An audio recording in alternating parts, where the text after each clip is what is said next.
स्वागत है। मैं हूँ श्रुतिका आप सभी के साथ। नमस्कार, गुड मॉर्निंग। आपके साथ मैं हूँ प्रिया सिन्हा। तो हम आपको दिखाने वाले राजनीति से लेकर खेल, एंटरटेनमेंट से लेकर विदेश जगत की तमाम बड़ी खबरें। तो चलिए शुरू करते हैं फिट इंडिया का सुपरहिट बुलेटिन। और सबसे पहले बात करेंगे प्रधानमंत्री नरेंद्र मोदी की। प्रधानमंत्री नरेंद्र मोदी के बिहार दौरे से जुड़ी हुई इस वक्त की सबसे बड़ी खबर है। 24 अक्टूबर को प्रधानमंत्री नरेंद्र मोदी बिहार के चुनावी दंगल में गरजने वाले हैं। तो आपको बता दें, समस्तीपुर से चुनाव प्रचार की शुरुआत करने वाले हैं प्रधानमंत्री। तो वहीं समस्तीपुर के बाद में बेगूसराय में भी जनसभा करने वाले हैं प्रधानमंत्री नरेंद्र मोदी। बिहार विधानसभा चुनावों में समस्तीपुर से चुनाव प्रचार की शुरुआत कर रहे हैं। प्रधानमंत्री का ये दौरा बेहद अहम हो जाता है। प्रधानमंत्री चुनाव तारीखों के ऐलान के बाद पहली बार बिहार जाने वाले। इस दौरान भारत रत्न कर्पूरी ठाकुर की धरती समस्तीपुर से चुनाव प्रचार की वो शुरुआत करेंगे।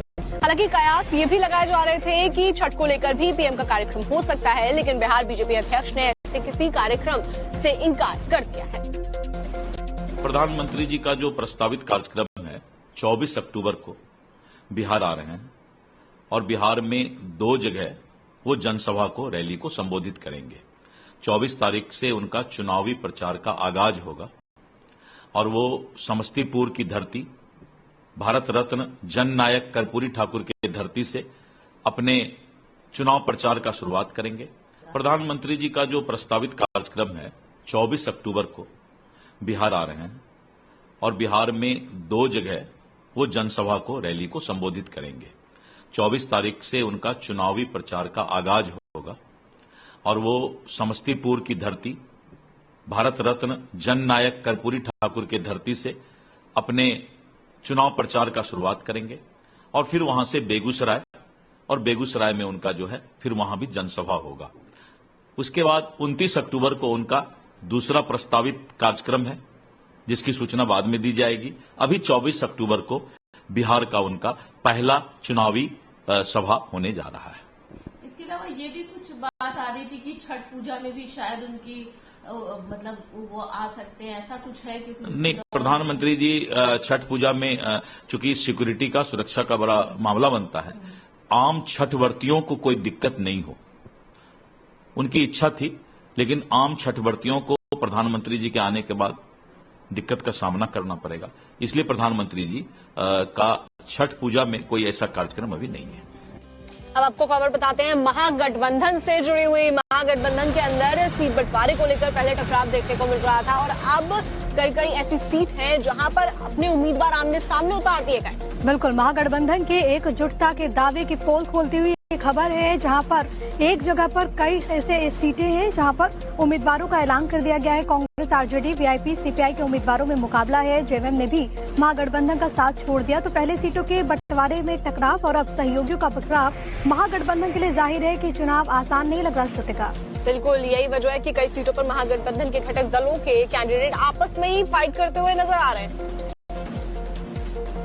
महागठबंधन में सिर फुटौल हो रहा है, एक के कैंडिडेट के खिलाफ दूसरा कैंडिडेट लड़ रहा है, इसलिए बंटवारा तो हुआ ही नहीं है। हम लोगों का 243 उम्मीदवार पूरे बिहार में सभी जगह लोग नॉमिनेशन कर रहे हैं, एक गठबंधन के तहत चुनाव लड़ रहे हैं। अब इंडिया अलायंस से जाकर पूछिए। क्या लगता है सर, एक ही विधानसभा में कई कैंडिडेट उतारे जा रहे हैं? मेरे भाई, आपको पहले कई महीनों पहले बोला है कि इंडिया अलायंस तीसरे नंबर पर रहने वाला है, लड़ाई एनडीए और जनसुराज में है। तो बिहार में कुल 11 ऐसी विधानसभा सीट है जहां पर एक सीट पर 2 कैंडिडेट महागठबंधन की तरफ से उतार दिया गया है। अब आपको ग्राफिक्स के जरिए बता देते हैं वो कौन सी सीट है। तो सबसे पहले बछवाड़ा, जहां पर सीपीआई के अवधेश राय बनाम कांग्रेस के गरीबदास चुनावी मैदान में है। तो वहीं गौरा बोराम सीट की बात करें तो राजद के अफजल अली बनाम वीआईपी के संतोष सहनी है और लालगंज सीट राजद की शिवानी शुक्ला बनाम कांग्रेस के आदित्य राजा है। इसके अलावा कहलगांव पर आरजेडी के रजनीश यादव और कांग्रेस के प्रवीण कुशवाहा आमने सामने हैं। राजापाकड़ सीट से सीपीआई के मोहन पासवान, इसके अलावा कांग्रेस की प्रतिमा दास इस वक्त चुनावी फाइट में नजर आ रही है। वहीं रोसला सीट से सीपीआई के लक्ष्मण पासवान बनाम कांग्रेस के ब्रजकिशोर रवि, जो कि पूर्व डीजीपी भी रहे हैं, वो सामने हैं। इसके अलावा अगर हम बात करें तो वैशाली सीट से आरजेडी के अजय कुशवाहा बनाम कांग्रेस के इंजीनियर संजीव कुमार, बिहार शरीफ सीट से सीपीआई के शिव प्रकाश यादव, इसके अलावा कांग्रेस के उमैर खान है। झंझारपुर सीट से सीबीआई के राम नारायण यादव और वीआईपी से गुलाब यादव या फिर बेटी बिंदु संभावित है। आपको बता दें, वारसलीगंज सीट से कांग्रेस के मंटन सिंह बनाम राजद की अनीता देवी, सिकंदरा सीट से राजद के पूर्व स्पीकर उदय नारायण चौधरी बनाम कांग्रेस के विनोद चौधरी। तो ये वो तमाम नाम है जो कि आमने सामने नजर आ रहे हैं, यानी कि यहाँ पर जो मुकाबला होगा देखिए कितना दिलचस्प हो जाएगा। त्रिकोणीय मुकाबला होने की पूरी संभावना यहाँ पर जाहिर की जा रही है। बिल्कुल।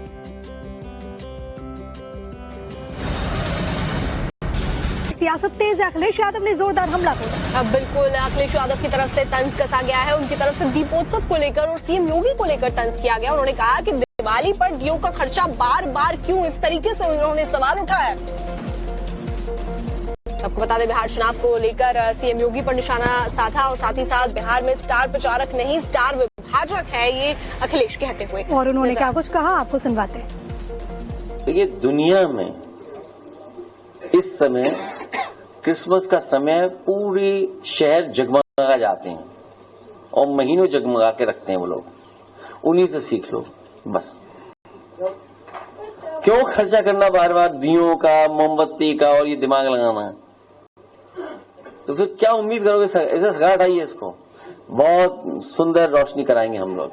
और बिहार में गए स्टार प्रचारक बन गए। स्टार प्रचारक बन के नहीं गए, स्टार विभाजक बन के गए हैं। वहां पर स्टार प्रचारक नहीं, स्टार विभाजक बन के गए हैं। तो यहां पर स्टार विभाजक, इसमें क्या क्लैरिफाई करने? आप भी जानते हो, हम भी जानते हैं। हाँ, बस बिहार के लोग उन्हें स्वीकार नहीं करेंगे। सांप्रदायिक लोगों को कभी बिहार के लोग स्वीकार नहीं कर सकते। मैं और प्रिया लगातार आपको देश और दुनिया की तमाम बड़ी। देखिए प्रिया, मैं हमेशा ये चीज पे यकीन करती हूँ कि कोएग्जिस्टेंस होनी चाहिए, क्योंकि जानवरों के साथ हमें प्यार से रहना चाहिए, उनके लिए भी जगह होनी चाहिए।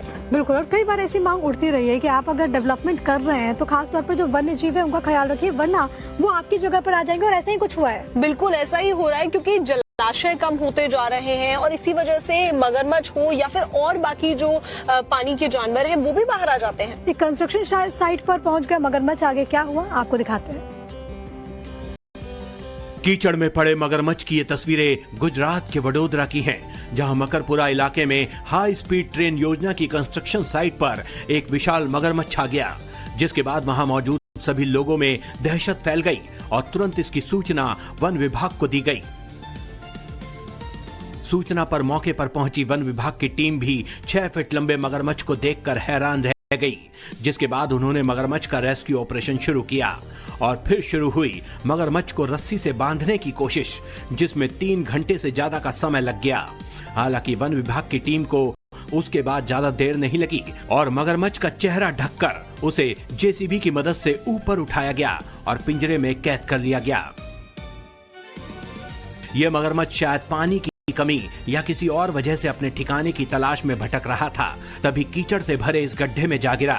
यह घटना बताती है कि कैसे शहरीकरण और निर्माण कार्य वन्य जीवों के लिए खतरा पैदा कर सकते हैं। ऐसे में वन्य जीव कार्यकर्ताओं की भी भूमिका बहुत महत्वपूर्ण हो जाती है। तो की तरह इस बार भी धनतेरस के पावन मौके पर केदार नगरी के रक्षक भैरवनाथ की पूरी जो कपाट है वो विधि विधान के साथ बंद कर दिए गए। वैसे में अब भाई दूज पर वो कपाट जो बंद होंगे वो अगले 6 महीने के लिए बंद कर दिए जाएंगे। आप रिपोर्ट देखिए। भगवान केदारनाथ के रक्षक भूकुंड भैरवनाथ के कपाट शनिवार दोपहर 1:15 पर विधि विधान के साथ शीतकाल के लिए बंद कर दिए गए। इसके साथ ही केदारनाथ धाम के कपाट बंद करने की तैयारियां भी शुरू हो चुकी हैं। केदारनाथ धाम के कपाट 23 अक्टूबर को शीतकाल के लिए बंद कर दिए जाएंगे। केदारनाथ मंदिर से लगभग 800 मीटर की पैदल दूरी पर स्थित है भूकुंड भैरवनाथ का मंदिर। परंपरा के अनुसार केदारनाथ धाम के कपाट बंद होने से पूर्व भैरवनाथ मंदिर के कपाट बंद होते हैं। इसी क्रम में शनिवार दोपहर केदारनाथ मंदिर में पूजा अर्चना और भोग अर्पित किया गया। इसके बाद श्री बद्रीनाथ केदारनाथ मंदिर समिति के पदाधिकारी, श्री केदार सभा और पंच पंडा समिति के सदस्यों ने भैरवनाथ मंदिर की ओर प्रस्थान किया। आज ये दिन बहुत ही भाव विभोर करने वाला दिन है, क्योंकि आज से ही भगवान श्री केदारनाथ जी की जो कपाट बंद होने की प्रक्रिया शुरू हो गई है और आज विधिवत रूप से भगवान भूकुंड भैरवनाथ जी के कपाट 6 माह के लिए बंद हो गए हैं। सब पर भगवान भैरवनाथ जी की, केदारनाथ जी की कृपा दृष्टि बनी रही। मान्यता है कि जब केदारनाथ धाम के कपाट बंद रहते हैं तो शीतकाल में भैरवनाथ ही समस्त केदारपुरी की निगरानी करते हैं। हर वर्ष केदारनाथ धाम के कपाट बंद करने से पहले भैरवनाथ के कपाट बंद होते हैं, जबकि केदारनाथ धाम के कपाट खुलने से पहले ही भैरवनाथ के कपाट खोल दिए जाते हैं। केदारनाथ धाम के कपाट बंद होने की प्रक्रिया अब शुरू हो चुकी है और अब भैया दूज के पर्व पर यानी 23 अक्टूबर को भगवान केदारनाथ के कपाट शीतकाल सत्र के लिए बंद कर दिए जाएंगे।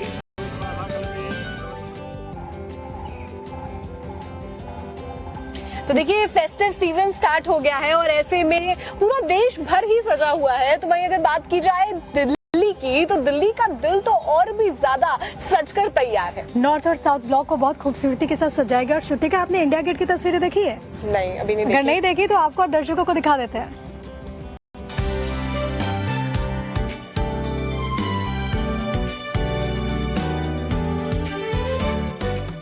दिवाली के 5 दिवसीय त्योहारों की शुरुआत हो चुकी है और इसी के साथ शुरू हो चुका है जगमगाने का वक्त। धनतेरस पर राजधानी दिल्ली के नॉर्थ ब्लॉक और साउथ ब्लॉक सरकारी भवनों को दीपोत्सव के अवसर पर विशेष रूप से सजाया गया और भव्य रोशनी से जगमग किया गया। राजधानी में इस साल दीपोत्सव और दीपावली की तैयारियां पहले से ही जोर शोर से चल रही हैं और सरकारी इमारतों को रोशनी, फूलों और रंग बिरंगी लाइटों से सजाया गया है। नॉर्थ ब्लॉक और साउथ ब्लॉक में इस बार आधुनिक LED लाइट लगाई गई हैं, जिससे पूरी इमारत रात के समय एक अद्भुत नजारा पेश कर रही है। इस सजावट का उद्देश्य न केवल त्योहार का जश्न मनाना है, बल्कि दिल्ली वासियों और देश भर से आने वाले लोगों को एक सांस्कृतिक और भव्य अनुभव देना भी है।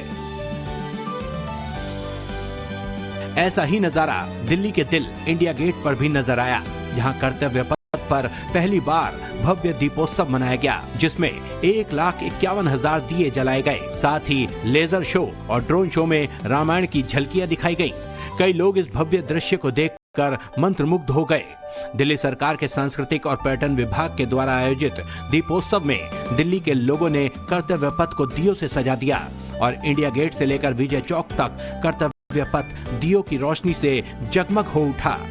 उसके बाद मनमोहक ड्रोन शो का प्रदर्शन हुआ, जिसमें हनुमान और रावण से लेकर भगवान श्री राम के अयोध्या लौटने पर दीपावली उत्सव मनाने की आकृतियों का भव्य प्रदर्शन किया गया। दिवाली पर लोग एक दूसरे के घर मिठाई देने और धनतेरस पर खरीदारी करने घर से निकलते हैं। ऐसे में ट्रैफिक व्यवस्था सुचारू चल सके, इसके भी विशेष इंतजाम किए गए। बावजूद इसके धनतेरस पर दिल्ली के ज्यादातर इलाकों में भीषण जाम देखने को मिला, जहां गाड़ियां सड़कों पर रेंगती नजर आईं। इस बार दीपोत्सव में सुरक्षा व्यवस्था, ट्रैफिक मैनेजमेंट और भीड़ नियंत्रण पर विशेष ध्यान दिया गया है। पुलिस और प्रशासन ने सुनिश्चित किया है कि भवनों और आसपास के क्षेत्रों में सुरक्षा व्यवस्था और यातायात सुचारू रूप से चलता रहे। बिहार चुनाव को लेकर क्या है लेटेस्ट अपडेट? किस पार्टी के उम्मीदवार